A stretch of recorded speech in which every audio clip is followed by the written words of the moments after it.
Seoul, South Korea. North Korean leader Kim Jong Un vows to launch 3 additional military spy satellites, produce more nuclear material and introduce modern strike drones in 2024. While overwhelming war to deal with U.S.-led hostility, he called for preparations. Confrontational moves are being made, state media reported on Sunday.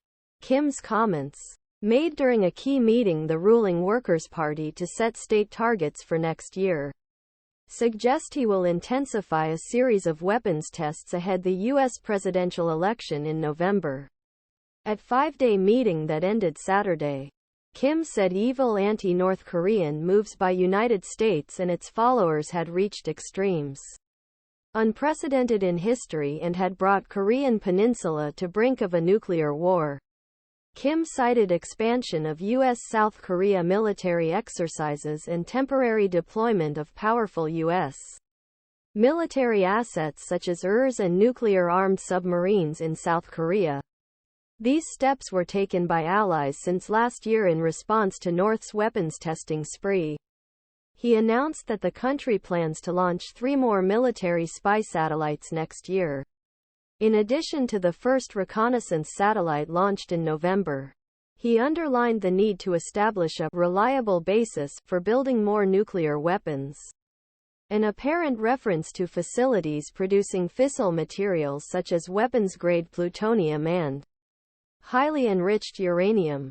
Pyongyang may be waiting for the U.S. presidential election to see what its provocations will bring to the next administration, said Leif-Eric Easley, a professor at Ewha University in Seoul.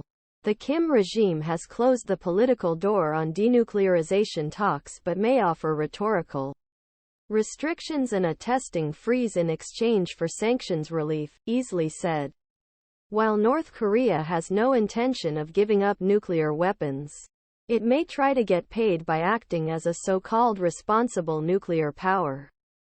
Kim has been focusing on modernizing his nuclear arsenal since his diplomacy with Trump broke down in 2019 over an argument over how much sanctions relief he could get in exchange for the North partially giving up its nuclear program. Nam Sung-wook, a professor at Korea University in South Korea, said North Korea will not get what it wants if President Joe Biden is re-elected. But he predicted Trump's victory could revive diplomacy, saying Trump will likely say during his campaign that he can persuade North Korea to suspend its frightening weapons tests. He said Kim's promise to increase plutonium and uranium production meant strengthening his negotiating cards. Nam said North Korea will also test more intercontinental ballistic missiles that can reach the continental United States this year. North Korea will act fully in accordance with the provocation schedule until the U.S. election day, Nam said. In his speech at the party meeting, Kim used aggressive and sarcastic rhetoric against South Korea, calling it a hemiplegic malformation and colonial secondary.